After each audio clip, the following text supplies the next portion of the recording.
Welcome to Dr. Mercola's Cellular Wisdom. Stay informed with quick, easy-to-listen summaries of our latest articles, perfect for when you're on the go. No reading required. Subscribe for free at mercola.com for the latest health insights. You and a friend share the exact same meal. 24 hours later, you're curled up in bed while they're perfectly fine. Why does that happen? Welcome to Dr. Mercola's Cellular Wisdom. I'm Ethan Foster, and today we're digging into the hidden factors that decide whether a single bite turns your stomach or leaves you perfectly fine. I'm Alara Sky, and together we're unpacking why food poisoning hits some people hard while others walk away unscathed. You'll hear how your gut microbes, daily habits, and small kitchen choices tip the scales between feeling great and losing a weekend to cramps and nausea. Let's start with the most overlooked player in this story, the trillions of bacteria living in your digestive tract. When you picture food poisoning, you probably imagine rogue bacteria lurking on chicken or lettuce. But the real gatekeeper is you, specifically the diverse community of microbes lining your gut. If that community is healthy and balanced, it acts like a well-trained security team, blocking invaders before they take hold. If it's in disarray, the same contaminated forkful can push you straight into vomiting and diarrhea. Your microbiome strength depends on everyday choices. Heavy alcohol use, a diet packed with refined carbs, or chronic stress can wipe out protective species within hours. Once that shield drops, harmful bugs like Salmonella or E. coli face less competition, slip through your intestinal lining, and unleash toxins. So the difference isn't luck. It's the condition of your internal ecosystem at the moment you swallow a risky bite. Let's talk symptoms. True food poisoning means you ingested preformed toxins. Think botulinum, while foodborne infection means live bacteria set up shop inside you. Either way, you might feel ill within minutes or not for days, making it tough to trace the culprit. And the dose matters. 3 bites of bad sushi deliver a bigger microbial load than 1, creating a head start for pathogens. Quantity is key, but so is your baseline diet. Processed foods and vegetable oils inflame your gut lining, opening tiny gaps that pathogens exploit. A balanced plate of whole foods, in contrast, keeps that lining tight. Pair that with diverse fiber from fruits, resistant starches, and eventually cooked then cooled potatoes, and you feed the microbes that churn out butyrate, a compound that literally strengthens your gut wall. This brings us to cross-contamination, the fastest way harmful bacteria reach your dinner. Using the same cutting board for raw chicken and salad greens, or a knife that sliced pork to cut melon, quietly transfers pathogens to foods you won't cook again. You can't see, smell, or taste this invisible hitchhiker, so a separate board for produce and soapy washes between tasks isn't picky. It's self-defense. Temperature abuse is another silent threat. Leaving leftovers on the counter for more than 2 hours invites bacterial growth. At 90 degrees Fahrenheit, that window shrinks to 1 hour. Reheating can kill many microbes, but their toxins often survive. That means yesterday's rice left out overnight stays dangerous even after a piping hot microwave cycle. Storing food promptly in shallow containers below 40 degrees Fahrenheit cuts off that risk before it starts. Even thawing matters. Letting frozen meat soften on the counter warms the surface into the danger zone, while the center remains icy, giving bacteria a head start. Thaw in the fridge or submerge the sealed package in cold water, changing the water every 30 minutes. It's slower, yes, but it keeps the entire cut below temperatures where microbes explode in number. Hand washing is still your simplest shield.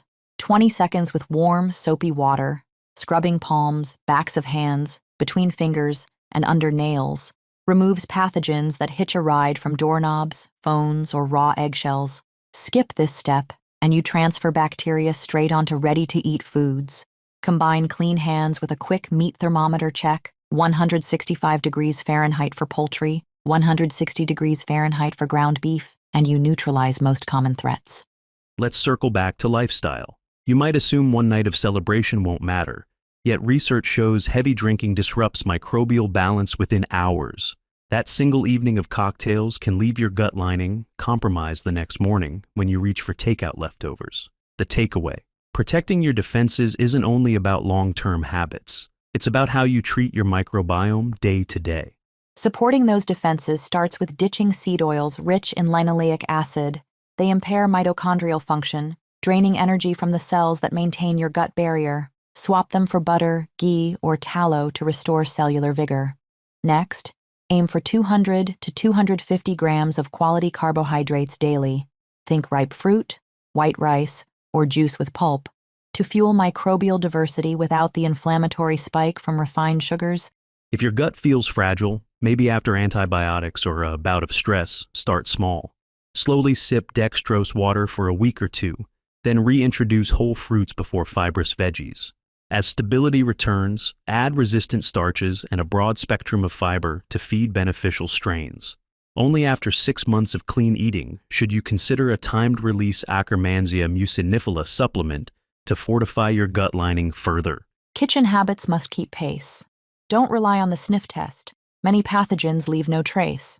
Refrigerate cooked dishes within 2 hours, reheat leftovers to 165 degrees Fahrenheit, and label containers so you finish them within 4 days. When cooking for a crowd, divide large batches into shallow pans and chill them right away. Buffet tables may be festive, but food lingering at room temperature is a breeding playground. Timing matters when your immune system is low. After surgery, during pregnancy, or while recovering from illness. Skip deli meats, sushi, soft cheeses, and other high-risk foods. Opt for dishes cooked fresh and served hot. If you're dining out, choose establishments that prepare meals to order and aren't shy about showing their kitchen's cleanliness. You deserve transparency when your defenses are down. Remember, most cases of foodborne illness are avoidable. The combination of a resilient microbiome and rigorous kitchen discipline creates a double barrier. Your gut microbes handle the invaders that slip past your cutting boards, and your cooking habits reduce the invaders in the first place. Together, they transform mealtime from a gamble into a confident, nourishing ritual. So the next time you prep dinner, think of those invisible allies lining your digestive tract. Each fiber-rich bite feeds them. Each proper storage step spares them a war they don't need to fight. And every thermometer check or board swap reduces the microbial onslaught heading their way. Food safety isn't an external checklist. It's an act of partnership with your own biology. You now hold 2 sets of keys: lifestyle choices that strengthen your gut and simple kitchen practices that keep pathogens out. Both are in your control, and both pay off quickly. Your microbiome can shift within days, and safer habits can start with your very next meal. Let's lock in that progress with a clear, practical challenge. Starting today, choose one staple you often leave unrefrigerated, maybe rice, roasted chicken, or that pot of soup, and make a rule: cool and store it within 2 hours every time. Track how consistently you follow through, because consistency, not perfection, builds lasting safety.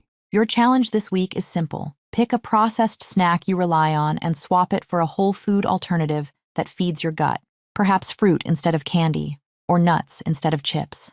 Notice how your digestion, energy, and confidence around food shift when you protect yourself from the inside out. Thank you for joining us. We'll see you next time on Dr. Mercola's Cellular Wisdom. Thanks for watching. Subscribe now and click the notification bell so you never miss an update. See you in the next video.